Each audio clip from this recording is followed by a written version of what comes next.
Good morning दोस्तों, स्वागत है आपका श्री मेहताब एजुकेशन में। वीडियो को स्टार्ट करने से पहले वीडियो को लाइक करें, शेयर करें और सब्सक्राइब करना बिल्कुल ना भूलें।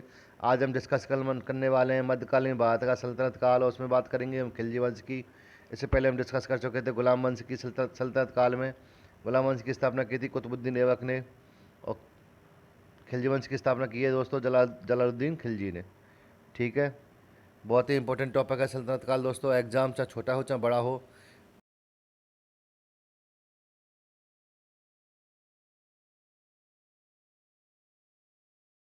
वंश फिर तुगलक वंश, इस तरह के सारे वंश आएंगे और एक एक करके सबको हम डिस्कस करेंगे। खिलजी वंश, खिलजी वंश का शासन रहा भाई दोस्तों, बहुत ही छोटा शासन था, 1290 से 1320 तक। लेकिन क्वेश्चन अक्सर देखने को मिलता है खिलजी वंश से, उसमें भी अलाउद्दीन खिलजी के सैन्य प्रशासन और इत्यादियों से। ठीक है, अब है जलालुद्दीन खिलजी, जिसका शासन रहा था 1290 से 1296 के बीच में। जलालुद्दीन खिलजी का परिचय मैं आपको बता देता हूँ। ये अलाउद्दीन खिलजी के चाचा भी थे और ससुर भी थे। अलाउद्दीन खिलजी को इन्होंने अपनी बेटी से शादी की थी खिलजी की, वो अलाउद्दीन से, और भतीजे भी लगते थे रिश्ते में अलाउद्दीन खिलजी। तो इन्होंने ही भारत के ऊपर विजय का मुख्य श्रेय अलाउद्दीन खिलजी को जाता है दोस्तों। 1290 में जलालुद्दीन खिलजी ने शासन की स्थापना की और 70 वर्ष की उम्र में की थी। 70 वर्ष की उम्र में ये दोस्तों गद्दी पर बैठे थे, भारत के बादशाह बने थे, और सल्तनत काल में सबसे उम्रदराज बादशाह कहे जाते हैं। अगर एग्जाम में अगर क्वेश्चन आए तो याद रखना जलालुद्दीन खिलजी। ठीक है, और इन्होंने अपना राज्याभिषेक था किलेगिरी महल में करवाया था, दिल्ली में ही है किलेगिरी महल। इनके भतीजे थे अलाउद्दीन खिलजी, जिन्होंने देवगिरी पर आक्रमण किया था, जो दक्षिण भारत में पड़ता है देवगिरी, वहाँ पर आक्रमण किया था। वहाँ के राजा थे देवगिरी के, यादव वंश के रामचंद्र जी। तो वहाँ पे इन्होंने अलाउद्दीन खिलजी को काफ़ी धन मिला था, जो बादशाह को देना नहीं चाहते थे। मन में ये था कि मैं बादशाह बनने लायक अब हो चुका हूँ।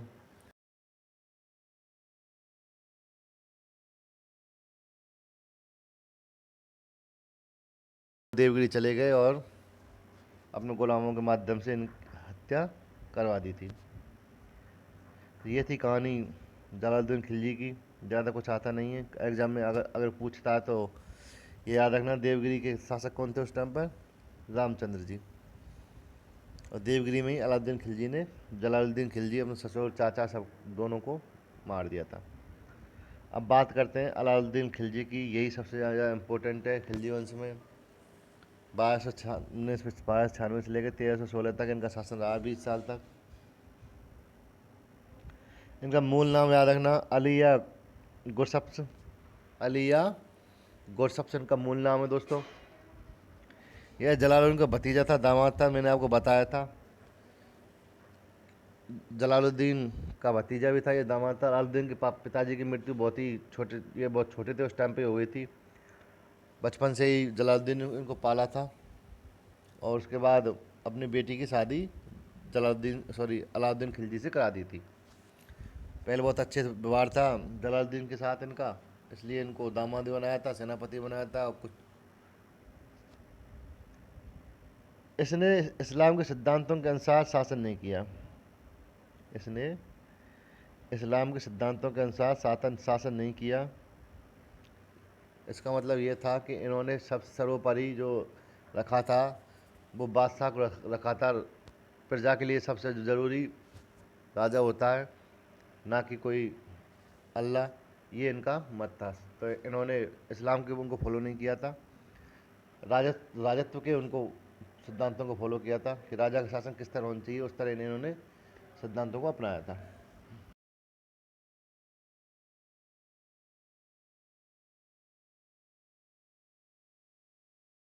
इन्हें खलीफा से सुल्तान की उपाधि नहीं ली थी।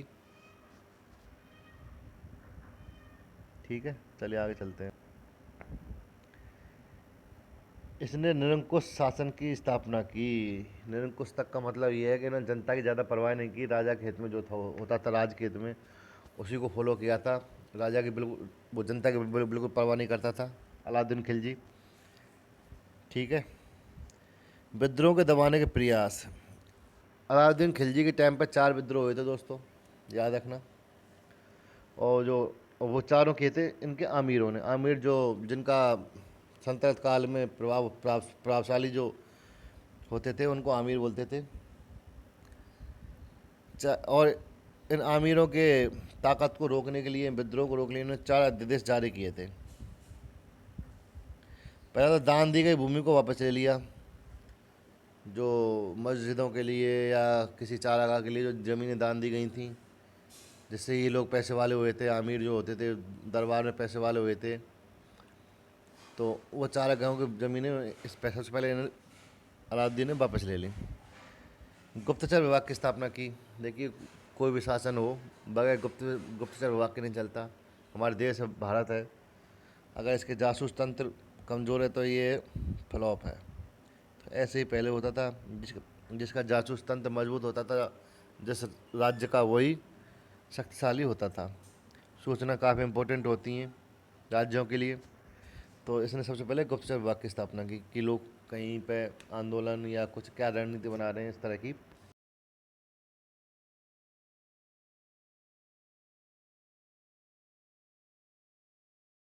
ये नायाब सेनापति या कुछ ना, जो बड़े बड़े पदवी वाले होते थे, अगर ये इकट्ठे होते थे वहाँ पर पार्टी ज़रूर होती थी। शराब की, भांग की आदि की पार्टी होती थी। बगैर इन पार्टियों के, इन शराब और भांग और इत्यादि चीज़ों से, नशीली चीज़ों के, ये पार्टी इनकी नहीं हो पाती थी। इसलिए इन्होंने इसने रोक लगा दी शराब भांग इत्यादि पर।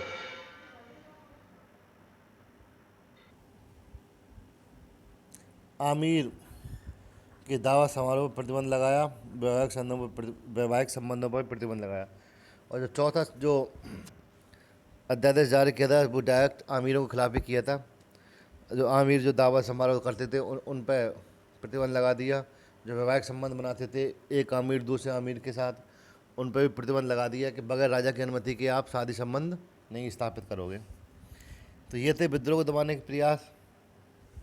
अब आगे चलते हैं राजस्व कर व्यवस्था की। अलाउद्दीन खिलजी की राजस्व व्यवस्था, कर व्यवस्था कैसी थी। लगान भाई साहब काफ़ी भारी कर दिया था।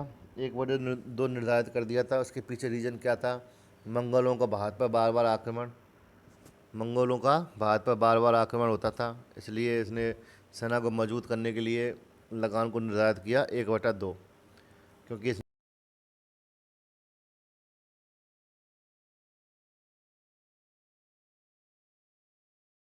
अलाउद्दीन खिलजी के खिलाफ थे।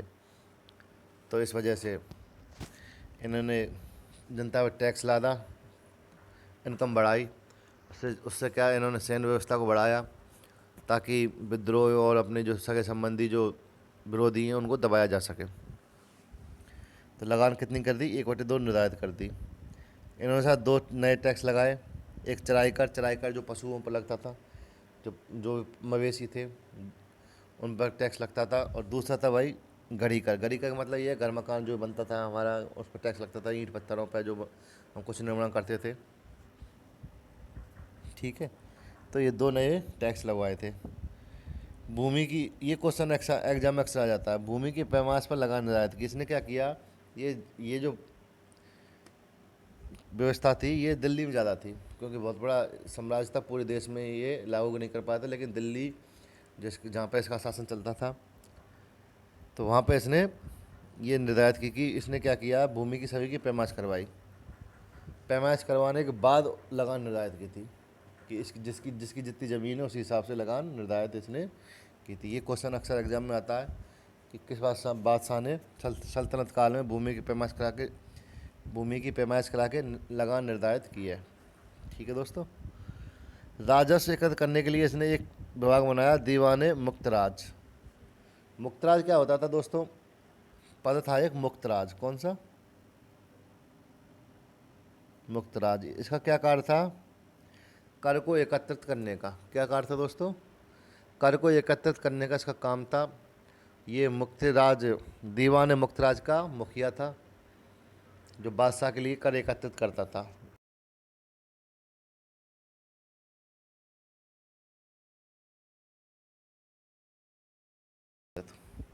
ठीक है दोस्तों, चलिए आगे चलते हैं।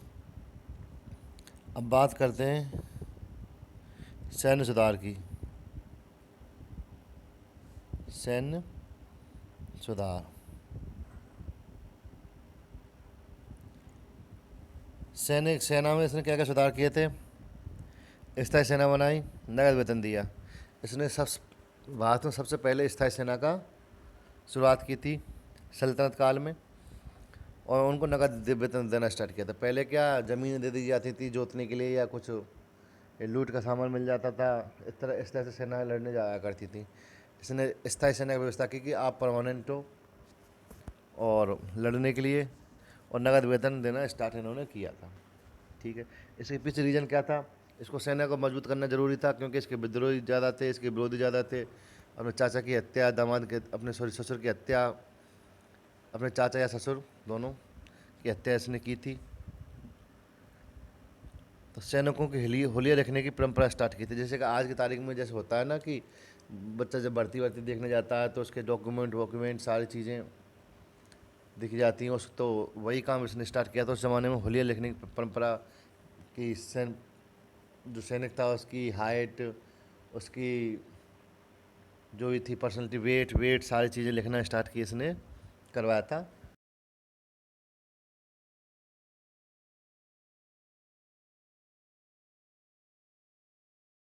घोड़े दागने की प्रथा किसने शुरू की थी? खिलजी ने। याद रखना, एग्जाम में अक्सर आए तो घोड़े दागने की प्रथा, ये भी कई बार एग्जाम में आ चुका है। घोड़ों को दागने की प्रथा किसने स्टार्ट की है? खिलजी ने। और सैनिकों को खुलिया लिखने की परंपरा खिलजी ने। स्थायी सेना बनाई किसने? खिलजी ने। नगद वेतन स्टार्ट किसने किया? खिलजी ने। ये थे सैन्य सुधार। अब बात करते हैं हम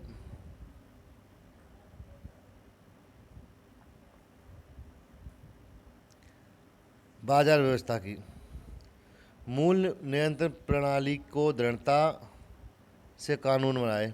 जो मूल्य नियंत्रण प्रणाली थी, मूल्य को, जो वस्तुओं की जो कीमत को किस तरह रोका जाए, उसके लिए इन्होंने साहब बहुत ही कड़े कानून बनाए, क्योंकि इनके जो सजाएं थी बहुत ही कठोर थी। इसलिए मूल नियंत्रण इन्होंने 20 साल राज्य किया, और 20 साल तक किसी भी वस्तु पर कोई भी टैक्स को या कोई वस्तु का कीमत नहीं बढ़ी थी। ठीक है दोस्तों। माप तौल पे बेईमानी को रोका। माप तौल पे बेईमानी रोका था। ऐसा बताया जाता है कि इसके राज्य में ये सिस्टम बना हुआ था, जो जितनी गड़बड़ी करेगा उसको उसको उतना ही मांस शरीर में चढ़ा के देना पड़ेगा। तो इसने साहब 3-4 बाज़ारों की स्थापना की। खाद्यान्न बाज़ारों की, नियमित वस्तु बाज़ार, जो वस्तुएं का निर्माण पहले से हुआ होता है, जैसे कि आपके बर्तन सर्तन इस टाइप के होते हैं। दैनिक वस्तु बाज़ार, रोज़ खाने की चीज़ों का जो दैनिक वस्तु। और पशु गुलाम बाज़ार इसने बनाया। खाद्यान्न बाज़ार बनाया, नियमित बाज़ार बनाया, और दैनिक वस्तु बाज़ार बनाया। इन सब के पीछे बनाने का रीज़न दोस्तों इसका इसका एक ही है, पता है क्या? सैनिकों के लिए व्यवस्था, जो पहले चीज़ें अलग अलग, मतलब आप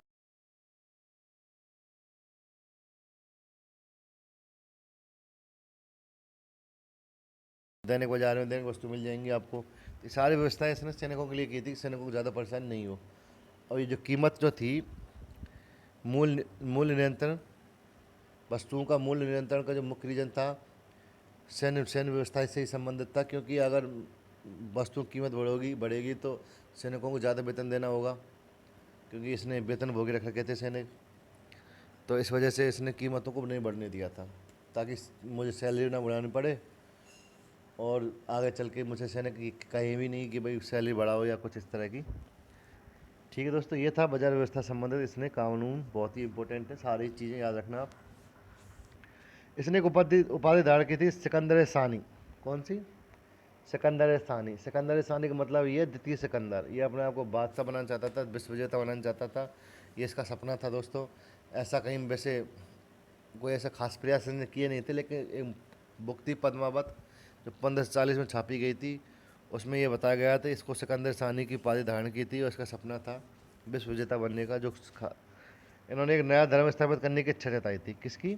नया धर्म जारी करने की इच्छा जताई थी। लेकिन इनके दरबार में थे बर्नी जी। बर्नी बर्नी के चाचा थे अलाउल मुल्क। उन्होंने इस विचार को त्यागने के लिए कहा था कि भाई ये आपका विचार ज़्यादा साकार नहीं हो पाएगा, मुस्लिम जो हैं लोग उनसे आपसे खफा हो जाएंगे। ठीक है, चलिए आगे चलते हैं। अब बात करते हैं अलाउद्दीन खिलजी के साम्राज्य विस्तार की। अलाउद्दीन खिलजी का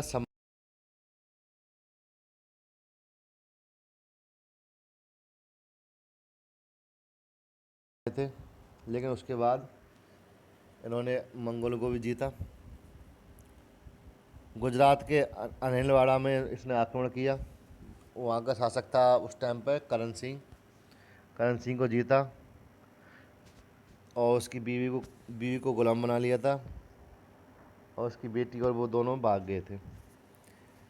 और यहीं पे मिला था भाई, आप इनका हिंदू हिजड़ा मलिक काफूर, जिसकी कहानी काफ़ी लंबी है अलाउद्दीन खिलजी के साथ। आपने मूवी देखी होगी पद्मावत, जिसमें काफ़ी फोकस किया है मलिक काफूर को। वो पहले हिंदू था लेकिन उसका इस्लामीकरण किया गया और मुसलमान में उसको बनाया गया था, जिसको 1000 दीनार में ख़रीदा था। इसको 1000 दीनारी भी कहते हैं, याद रखना आप दोस्तों। ठीक है, कहाँ से लिया था? गुजरात से लिया था। ये भी आप एग्जाम में पूछ लेता, याद रखना। आक्रमण किसने किया था गुजरात पे? नुसरत खान और अलूक खान, याद रखना। नुसरत और अलूक खो। ठीक है दोस्तों, आगे चलते हैं। इनका एक सेनापति था दोस्तों, याद रखना, जफर खान। अलाउद्दीन खिलजी का एक सेनापति था, कौन? जफर खान। जफर खान मंगोलों से लड़ते हुए मारा गया था। काफ़ी प्रताप योद्धा था, बहुत ही अच्छा योद्धा था।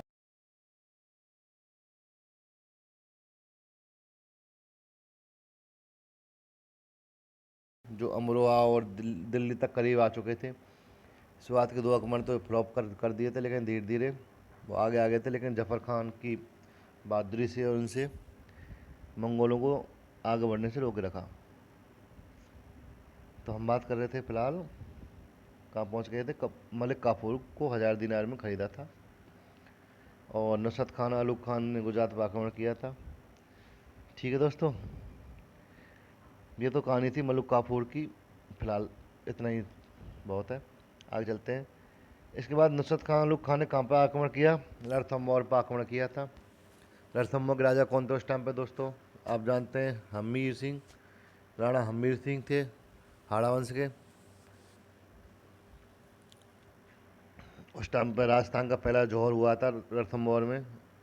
राजस्थान हमीर सिंह की बीवी थी रंगा देवी। कौन थी? रंगा देवी ने जौहर किया था, जल जौहर था वो। अब आगे चलते हैं। 1303 में चित्तौड़ के राजा रतन सिंह को हराया था। यहाँ पे भी जौहर हुआ था दोस्तों। मलिक मोहम्मद जासी ने इस युद्ध पर किताब लिखी थी 1540, जो उसकी बात ज़्यादातर बातों को सच मान लिया गया था। मेरे हिसाब से ये ठीक नहीं था। पद्मावत किताब लिखी थी। तो इसके अनुसार क्या था? राजा रतन सिंह चित्तौड़ के राजा थे, और रानी थी पद्मिनी। पद्मिनी या पद्मावत, जो काफ़ी सुंदर थी। और ऐसा बताते हैं इस किताब में कि इसका दिल आ गया था या लगाव बढ़ गया था खिलजी का, उसके चक्कर में युद्ध वुद्ध हुआ था, फिर जौहर वौहर हुआ। पूरी लंबी कहानी, मूवी देख लेना आप। फिर इसने विस्तार बढ़ाया भाई दक्कन की तरफ। इससे पहले मालवा की तरफ,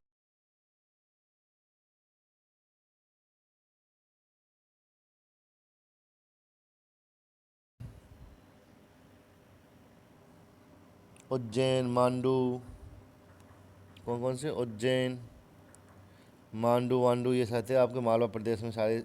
चंदेरी, धार, इनको जीता था।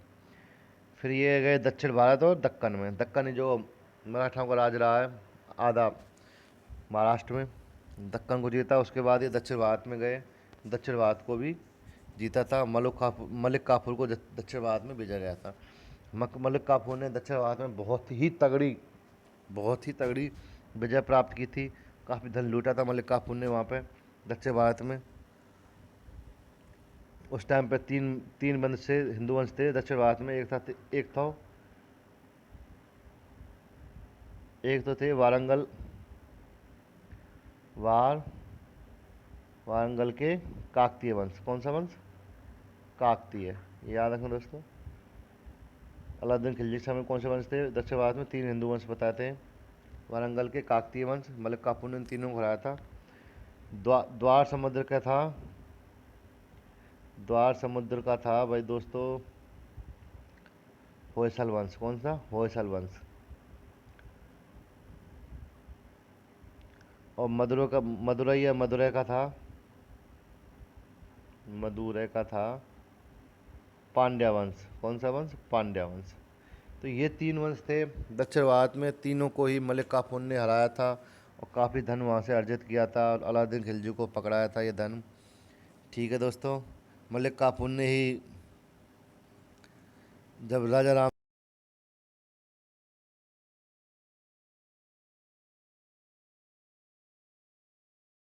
ने पूरे भारत को जीतने के लिए निकले थे और जीता भी था, जम को लूटा भी था। और 1315 जब अलाउद्दीन खिलजी बीमार पड़े थे तो काफूर ने अभिरक्षक बनकर उनके, जब बीमार पड़ गए थे 1315 ईस्वी में अलाउद्दीन खिलजी, तो इनके अभिरक्षक बनकर मलिक काफूर ने शासन भी किया है अलाउद्दीन खिलजी के टाइम पे। ठीक है, अपनी मृत्यु के पहले काफूर ने अपनी मृत्यु के पहले काफूर ने अलाउद्दीन के 6 वर्षीय पुत्र शिहाब उद दीन को शासक नियुक्त किया था, जो लोगों को मंजूर नहीं था। और अलाउद्दीन के छोटे बेटे को मुबारक खान को बंदी बना लिया था। ये किसने किया था? काफूर ने बनाया था। किसको? अलाउद्दीन के 6 वर्षीय पुत्र शिहाब उद दीन को।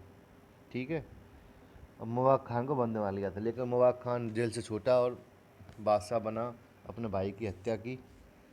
तो ये आगे कहानी किससे जुड़ी हुई है भाई? मुबारक खान से। 1316 से 1320 तक कोई खास क्वेश्चन इसमें से आते नहीं है। आप देख सकते हैं विलासी था, समलैंगिक था, और उस टाइम पे एक बरादू जाति थी जो हिंदू थे, उनको भी मुसलमान बनाया गया था। हसन या हुस्न उल दीन दोनों थे, उनके ये आशिक थे, समलैंगिक थे। तो हसन ने क्या किया था? सुल्तान से उपाधि धारण कर ली। सुल्तान ने हसन को खुसरो की उपाधि दी थी। सुल्तान ने, ये जो मुबारक खान ने हसन को किसकी उपाधि दी? खुसरो की उपाधि दी। और हसन ने अनुमति ले ली थी और महल में 10,000 बुरादी लोगों को शामिल कर लिया था, जो मुबारक खान की रक्षा करते थे। और फिर उन्होंने बाद में विद्रोह किया, मुबारक खान को मार दिया और खुद खुसरो या हसन राजा बन बैठा। ये खुसरो का शासन आ गया। ज़्यादातर अमीर इससे खुश थे, तुर्की अमीर थे, लेकिन दीपालपुर के थे राजा थे, वो नायाब था गाजी मलिक, जो आगे चल के गयासुद्दीन तुगलक नाम से जाना जाता है, और उसका पुत्र था फखरुद्दीन। दोनों ने इसको समर्थन नहीं दिया था कि भाई हमें इस बात से खुश नहीं है कि आपने बादशाह को गले से उतार दिया। दोनों के बीच में युद्ध हुआ, गाजी मलिक के बीच में, खुसरो के बीच में। खुसरो हार गया, खुसरो को काट दी गर्दन। और भैया आगे चल के इस तरह तुगलक वंश की स्थापना हुई। गयासुद्दीन तुगलक ने तुगलक वंश की स्थापना दिल्ली में की।